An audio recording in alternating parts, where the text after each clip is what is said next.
n'a jamais autant parlé de santé mentale. Jamais autant nommé l'anxiété, l'épuisement, le stress, la charge mentale, la détresse psychologique. Et pourtant, les gens ne vont pas nécessairement mieux. Alors, pendant tout le mois de mai, j'ai décidé de consacrer le podcast à cette question. Pourquoi, alors qu'on n'a jamais autant parlé de santé mentale, continue-t-on à s'épuiser autant ? D'ailleurs, à force d'en parler, une autre question finit par s'imposer. Est-ce qu'on aide vraiment les gens à aller mieux ou est-ce qu'on les aide simplement à tenir plus longtemps ? Et si j'avais envie d'ouvrir cette série maintenant, ce n'est pas seulement parce que le calendrier s'y prête, c'est aussi parce que la première semaine de mai marque la semaine de la santé mentale et c'est une initiative qui a été créée par l'Association canadienne pour la santé mentale et qui permet d'ouvrir des espaces de parole, de réflexion et surtout nous rappeler que la santé mentale ne concerne pas seulement les personnes qui vont mal. Et pour cela, j'ai le plaisir d'avoir à mes côtés Alice Charras, directrice générale de l'Association canadienne pour la santé mentale, filiale de Montréal. Bienvenue dans Penser l'entreprise. Bonne écoute. Il y a une parole qui s'est libérée pour la santé mentale. Est-ce que tu n'as pas l'impression quand même que la santé mentale, c'est devenu un marché ? Quand on parle de bienveillance, ça correspond à quoi en fait pour les équipes ? Alice, je suis vraiment contente que tu sois avec moi aujourd'hui. D'autant plus contente parce que, on lance toute cette saison parce que c'est la semaine de la santé mentale. Alors nous, on a fait un mois carrément avec le podcast de la santé mentale. Et puis tu m'as dit, et ça je le savais pas, c'est que c'est l'Association canadienne pour la santé mentale qui a créé la semaine de la santé mentale. Et je me suis dit, en fait, c'est quand même fort symboliquement de lancer cette série avec toi. Et est-ce que déjà dans un premier temps, tu peux me dire justement pourquoi ça a été lancé cette semaine de la santé mentale ? Oui, merci Camille, moi aussi je suis très contente d'être avec toi aujourd'hui. Déjà, pour la petite histoire, l'Association canadienne pour la santé mentale a été fondée en 1918. C'est une fédération donc, de plusieurs organisations à travers tout le Canada, aussi bien des divisions, donc pour les provinces, que des filiales. Par exemple, l'exemple même de la filiale de Montréal, nous, on a été créé en 1979 avec toujours pour mission commune promouvoir la santé mentale, mais aussi prévenir les troubles mentaux. Donc, la filiale de Montréal, en fait, on s'inscrit dans ce réseau et vraiment, on a pour rôle spécifique cette promotion, cette prévention en agissant sur les déterminants sociaux de la santé. Historiquement, on s'est positionné en fait avec ce rôle-là parce qu'il y avait déjà beaucoup d'organismes en santé mentale à Montréal. Notre rôle, c'est vraiment d'offrir un lieu de réflexion et d'action concertée, toujours solidaire aux organismes communautaires et maintenant, je dirais aussi aux autres instances qui font la promotion de la santé mentale. Mais là, tu sais, avec ce que tu me dis, attends, ça a été créé en 1908, que celui de 1918. 1918. Oui. Moi, je trouve ça fou que ça a été créé en 1918. C'est ça. À une époque où on parlait pas de santé mentale. Hey, salut, c'était Camille du futur. Petite correction dans l'épisode. Je dis qu'en 1918, on ne parlait pas de santé mentale. Bon, en fait, je vous avoue, je me suis un peu emballée. On en parlait déjà, mais pas du tout comme aujourd'hui. Une des premières traces du vocabulaire moderne remonte même à 1843 avec le terme d'hygiène mentale utilisé par le médecin William Swister. L'idée à l'époque, c'était déjà de réfléchir à ce qui permet de préserver l'esprit de ce qui peut l'abîmer. Puis le mouvement prend de l'ampleur au début du XXe siècle, notamment avec Clifford Beers, et l'Association canadienne pour la santé mentale est fondée en 1918. Donc non, la santé mentale n'est pas un sujet nouveau. Ce qui a changé, c'est notre façon d'en parler. Aujourd'hui, on ne parle plus seulement de maladie ou de prise en charge, mais aussi de prévention, de bien-être, de conditions de vie, de travail, de relations et de tout ce qui peut soutenir ou abîmer notre équilibre psychologique. Voilà, correction faite. Retour à l'épisode. La filiale de Montréal, en fait, il y avait vraiment comme un besoin de faire la promotion, d'agir en amont des problèmes de santé mentale. C'était vraiment une volonté d'avoir une organisation communautaire qui peut être complémentaire des organismes en santé mentale qui sont très variées d'ailleurs à Montréal, qui offrent du service donc direct à la population. Est-ce que tu vois une différence justement entre quand toi t'es arrivé à la CSM et là il y avait comme cette semaine de la santé mentale qui était là et puis aujourd'hui tu sais quand la façon d'en parler, la réceptivité des personnes, est-ce qu'il y a une différence au fur et à mesure des années? Oui, il y a une différence parce qu'en fait, il y a vraiment comme une parole qui s'est libérée. Il y a une parole qui s'est libérée pour la santé mentale. Donc, on en parle davantage, mais justement, peut-être qu'on est rendu à être davantage dans l'action plus que dans simplement en parler. Et les actions, en fait, ce qu'on prône, surtout à la filiale de Montréal, c'est que ce soit notamment dans les milieux qu'on s'assure en fait que les conditions de travail, par exemple, pour ne parler juste du milieu de travail, soient propices à une santé mentale optimale de la population. Quand on est une association comme ça qui prône la santé mentale, comment est-ce que vous faites chez vous pour être sûr que ça aille bien aussi pour vos employés à vous? C'est important en fait qu'on incarne en fait ce qu'on prône. C'est pas toujours évident, surtout dans le milieu communautaire où on sait que on fait beaucoup avec peu. Ce que j'essaie de mettre en place moi-même en fait à la filiale, c'est d'avoir un rythme qui est davantage raisonnable. Il y a aussi d'autres choses qu'on met en place au sein de notre équipe. Par exemple, les gestes de gentillesse. La filiale de Montréal, en fait, a développé avec la Direction régionale de santé publique en 2023 une campagne sur la pratique de la gentillesse et les bienfaits de la gentillesse, non pas seulement sur la personne qui le reçoit, mais sur les personnes qui, en fait, justement, la pratiquent. Et d'ailleurs, il a été démontré que 5 gestes de gentillesse pratiqués au quotidien avaient un impact significatif chez la personne qui le réalise. Tu sais, j'ai vu comme votre campagne là sur la gentillesse et puis de premier abord, tu peux te dire « Ah, c'est vraiment bien ». Mais tu vois, de mon côté, je me suis dit « Mais pourquoi ?» Parce que, est-ce qu'on n'est pas en train comme genre d'infantiliser les gens en disant « Ah, il faut vraiment comme être gentil ». Je me suis posé comme plus de questions, tu sais, comme de premier abord, je trouve ça honorable. Dans un deuxième, comme si on pousse la réflexion, je me dis, mais pourquoi? C'est super pertinent parce que justement, la gentillesse, c'est pas nécessairement un signe de faiblesse. C'est comme ça, en fait, que socialement, on l'associe. Mais on peut être gentil tout en étant ferme. Et puis, ça a été démontré que le soutien, de toute façon, entre collègues, le soutien de l'équipe, c'est un facteur de protection pour la santé mentale. Pour moi, c'est que ça peut même être incarné dans des valeurs organisationnelles. Je pense sincèrement que c'est une des démarches, une des actions qui peut être prise pour s'assurer, en fait, même d'une productivité au sein de ces équipes.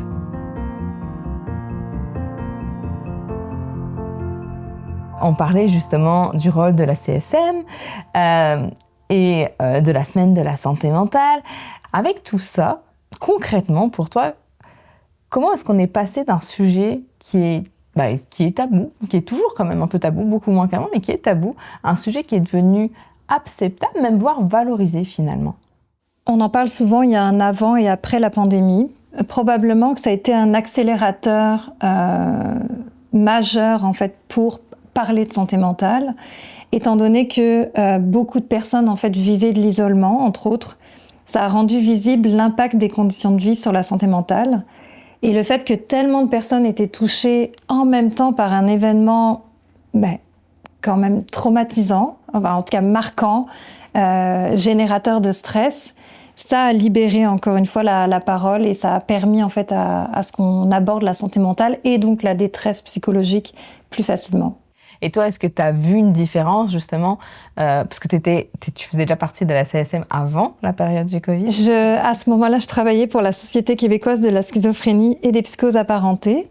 Donc on a vécu la pandémie de plein fouet où il fallait adapter tous les services en virtuel et aussi prendre soin des personnes de l'équipe. En fait, l'équipe de la SQS est composée de personnes qui vivent avec la schizophrénie, mais aussi des personnes qui sont des proches et des intervenants. Et toutes personnes confondues vivaient de la détresse suite à cette pandémie. moi-même, j'en vivais, si on veut, parce que on était quand même mis dans un flou pendant plusieurs mois. On essayait de trouver des moyens de connecter à ce moment-là à travers justement les écrans. Mais on le sait bien que la connexion, elle est plus facile et plus tangible en personne.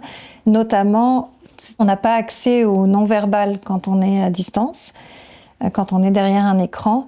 Et le non-verbal, il est primordial pour créer un lien et aussi, pour la mission de la SQS, c'est de redonner espoir aux personnes qui sont touchées par cette maladie. Et on peut plus facilement redonner espoir quand justement on a accès à ces personnes dans le réel. Tu sais, je trouve que tu dis un truc hyper pertinent aussi, parce que, tu sais, pendant cette période du Covid, on était comme dans une insécurité. Et puis l'insécurité dans une situation, si on revient au travail, l'insécurité dans la situation de travail, c'est un risque psychosocial. Puis là, en plus de ça, tu étais dans un environnement de travail, toujours en plus aujourd'hui, tu es dans un environnement de travail de personnes qui s'occupent des autres, qui elles-mêmes étaient déjà en situation de détresse. Tu nous parlais de toi aussi, justement. Tu sais, est-ce qu'il y a des choses que ça t'a fait réaliser en particulier? Comment est-ce que tu as vécu tous ces éléments-là? Parce que... effectivement, moi, ça a été un moment charnière, en fait, pour davantage prendre soin de moi. Et justement, tu sais, tu parles de ce moment où ça t'a appris à prendre soin de toi. Là, tu es directrice. On sait que dans des postes comme ça, ce sont des postes qui sont super exigeants. Comment est-ce que tu arrives à toujours réussir à prendre soin de soi dans un environnement qui va super vite, avec aussi peu de moyens, dans lesquels on est toujours dans l'aide aussi à l'autre, à réussir parfois à dire stop, ou du coup c'est aussi difficile pour toi? Comment est-ce que toi tu vis ça? Je vais parler vraiment à titre personnel. Je pense que je suis passionnée par ce que je fais. Donc je pense que ça aide à ce que je puisse réaliser en fait cette mission de vie que je me suis donnée. C'est essentiel pour les gestionnaires en fait de justement avoir une santé mentale préservée. C'est en mettant en place, en incarnant en fait des valeurs, c'est comme ça en fait aussi que le milieu va pouvoir vraiment incarner. Quand on parle de bienveillance, c'est d'incarner concrètement. Ça correspond à quoi en fait pour les équipes? Mais là, dans ce que tu dis et que j'aime bien, c'est par rapport aux valeurs. C'est quoi vraiment comme les valeurs qu'on veut comme incarner aussi, puis ça veut dire quoi aussi pour nous? Et je pense que c'est là l'importance, c'est de toujours comme bien définir, et au-delà de le définir, c'est comment est-ce que ça s'instaure chez nous, puis de quelle façon, pour pas juste individualiser les choses, parce que je trouve qu'on les individualise encore trop aujourd'hui, et pour moi, il faut surtout aussi, et ce qu'on fait moins, et en même temps, c'est parce que ça demande plus d'énergie, mais c'est quand même plus efficace, c'est aller questionner les environnements dans lesquels on travaille, les environnements sociaux, etc. Oui, je suis entièrement d'accord, et puis tu sais... Quand on parlait aussi d'incarner des valeurs, tu vois, à la filiale de Montréal, ce qu'on incarne à travers des conférences, des campagnes de sensibilisation, des ateliers, on fait la promotion de la santé mentale et on prévient donc les troubles mentaux possibles. On a vraiment ce rôle-là de solidarité et de voir comment d'autres acteurs aussi, incluant en fait les citoyens eux-mêmes, en fait la population, peut contribuer à cette aussi bien réflexion, mais aussi contribuer à une meilleure santé mentale de la communauté. Et justement, tu sais, je sais que pour toi, c'est vraiment important cette partie communautaire. C'est quoi l'importance justement que ce soit un organisme communautaire, puis parce que je sais que vous travaillez aussi avec d'autres organismes communautaires, tu sais, cet ancrage-là, qu'est-ce qui fait que c'est important? Parce que la santé mentale se vit dans les milieux et les solutions, elles doivent être co-construites avec les communautés et pas seulement justement de façon individuelle ou on dirait même en silo. C'est pourquoi la filiale s'inscrit bien à la fois en fait dans un écosystème qui a des organismes communautaires, mais aussi des entreprises et le réseau de la santé. Donc plus on est nombreux à essayer de rejoindre et de faire changer les choses, mieux c'est. Et justement, là, c'est vrai qu'on est de plus en plus nombreux à en parler justement de ces sujets qui sont importants. Et pourtant, les chiffres, ils continuent aussi de se dégrader. Au Québec, en 2020-2021, il y a eu près de 55% des 15-29 ans qui se situent au niveau élevé sur l'échelle de détresse psychologique. En France, il y a 47% des employés qui se disent en détresse psychologique, donc 14% qui sont à un niveau aussi élevé. Bref, les chiffres sont pas superbes, on va se le dire. Et pourtant, on en parle de plus en plus. Comment est-ce que toi, t'expliques ce paradoxe-là? Ben justement parce que on est rendu là maintenant à devoir, en tout cas à encourager à ce qu'on agisse sur les causes. Donc justement, on se détache encore de la responsabilité individuelle et vraiment, là on est rendu à ce que ce soit une responsabilité collective et des milieux, notamment le milieu de travail. Mais les milieux ont un impact significatif sur justement cet épanouissement en fait, que les employés, les équipes pourraient avoir.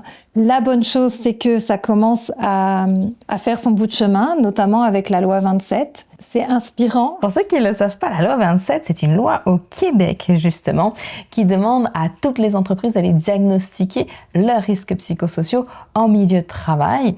Et puis ça, c'est super important parce que jusqu'à maintenant, il y avait rien qui, justement, encadrait ça. Puis on va de plus en plus aller regarder l'environnement de travail. Et puis je suis contente que ça soit arrivé au Québec. En France, c'est depuis 2010, si je ne me trompe pas, qu'il faut aller regarder les risques psychosociaux. Au Québec, c'est tout récent, là, mais je vois que dans les entreprises, comment on en parle de plus en plus, de mieux en mieux aussi. Donc, on va vers le mieux là-dessus. Donc ça, c'est vraiment chouette d'aller vers là, justement. Est-ce que tu n'as pas l'impression quand même que la santé mentale, c'est devenu un marché? En partie, oui, c'est devenu un marché. Mais encore une fois, du moment qu'on ne focalise pas juste sur l'individu, mais bien qu'on essaye d'intervenir dans les milieux, auprès des milieux, reste à savoir en fait comment on s'assure qu'on n'est pas juste en train de responsabiliser l'individu, mais bien d'essayer d'incarner un véritable changement au niveau des pratiques. Ok, là j'avais envie de m'arrêter un instant. Parce qu'en préparant cet épisode, cette phrase d'Alice m'a fait penser à un texte de Simone Weil. Dans les années 30, donc 1930, Simone Weil, philosophe, décide de travailler en usine pour comprendre de l'intérieur ce que produit l'organisation du travail sur le corps, mais aussi sur l'esprit. Elle ne parle pas de risques psychosociaux, elle ne parle pas de loi 27, elle ne parle pas de santé mentale au travail avec nos mots d'aujourd'hui, mais elle décrit quelque chose de très actuel. Ce moment où le travail n'épuise pas seulement, il l'empêche de penser. Je vais vous lire un bout de son texte. L'épuisement finit par me faire oublier les raisons véritables de mon séjour en usine, rend presque invincible pour moi la tentation la plus forte que comporte cette vie, celle de ne plus penser, seul et unique moyen de ne pas en souffrir. C'est seulement le samedi après-midi et le dimanche que me reviennent des souvenirs, des lambeaux d'idées, que je me souviens que je suis aussi un être pensant. Effroi qui me saisit en constatant la dépendance où je me trouve à l'égard des circonstances extérieures. Il suffirait qu'elles me contraignent un jour à un travail sans repos hebdomadaire, ce qui, après tout, est toujours possible, et je deviendrais une bête de somme, docile et résignée, au moins pour moi.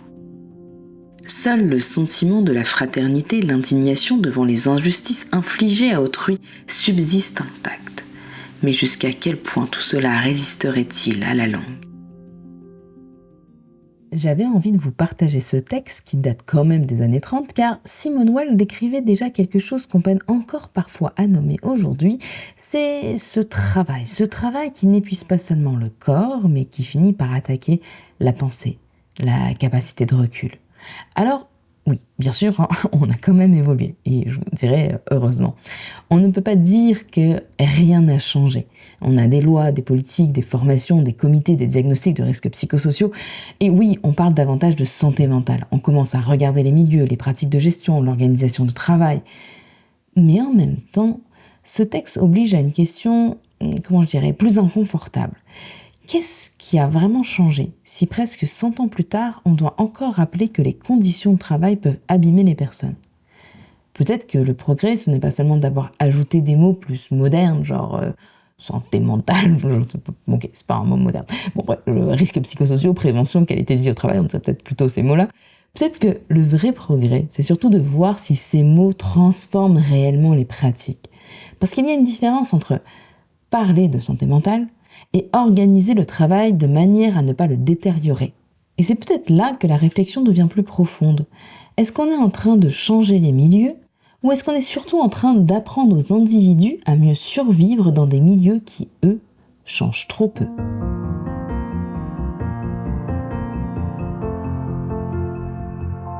Est-ce qu'il y a dans toutes les histoires que tu as entendues, que ce soit autant au niveau des entreprises ou peut-être plus au niveau individuel, peut-être au niveau communautaire, tu sais, que depuis que tu es à la CSM, qui t'a marqué, qui t'a touché, que tu aimerais partager? En fait, on a donné une conférence en début d'année et on a eu plusieurs témoignages suite à cette conférence-là où on abordait le stress et l'anxiété. Et on a eu un témoignage juste après avoir donné cette conférence. Puis là, je vais le lire. Donc, merci pour cette très instructive conférence sur le stress et l'anxiété. Je me suis reconnue à bien des niveaux, souffrant moi-même d'anxiété depuis plusieurs années. Votre association est plus que nécessaire dans notre société.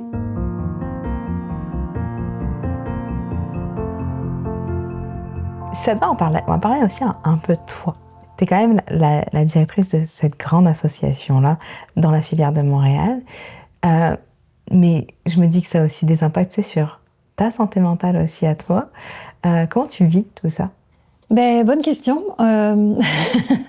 Encore une fois, moi, je mets en place des choses qui me font du bien pour prendre du recul, pour justement être pleinement présente comme directrice générale d'une organisation en santé mentale. Mais moi, c'est la course qui m'aide beaucoup. Oui, t'avais posté ça aussi sur les réseaux, effectivement. La course, et c'est drôle parce que des fois, je règle des dossiers en courant. J'encouragerais tout le monde à réaliser une petite activité physique. Le mouvement, en fait, est bénéfique pour la santé mentale. Et si là, tu sais, justement, il y a un patron qui dirait, ou une patronne qui dirait, mais je comprends pas pourquoi ce serait à l'entreprise de s'occuper de la santé mentale de ses employés, qu'est-ce que tu pourrais lui répondre? Qu'on est rendu en 2026. Non, c'est clair. Genre, bouge-toi un peu, là, on est en 2026, s'il te plaît. La finalité, ça va être la productivité. Je crois sincèrement qu'on est plus performant.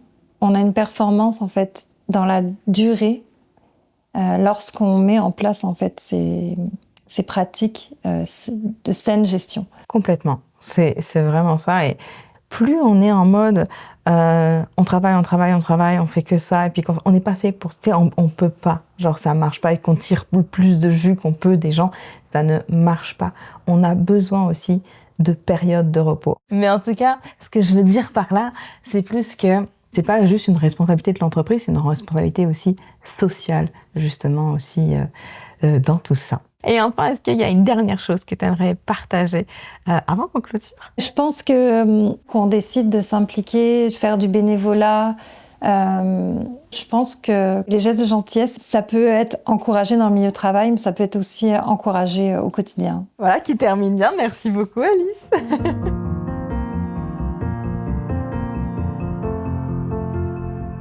J'espère que cet épisode vous a plu et qu'il vous donnera envie de continuer à réfléchir avec nous pendant tout le mois de mai. La semaine prochaine, pour poursuivre cette série spéciale sur la santé mentale au travail, je recevrai Chloé Frélon, fondatrice d'Urel. Ensemble, on parlera d'équité, de diversité et d'inclusion, mais surtout de ce que ça change très concrètement dans nos façons de travailler, de recruter, de parler, de gérer et de faire une vraie place aux autres. Et je vous le dis tout de suite, on va aussi jouer à un petit jeu, un peu un truc du genre on dit pas. Donc je vous invite vraiment à jouer avec nous, mais ça c'est pour la semaine prochaine. Et d'ici là, prenez soin de vous, prenez soin de votre équipe et n'oubliez pas, on ne peut pas demander aux gens d'aller mieux sans regarder ce qui, autour d'eux, les fatigue.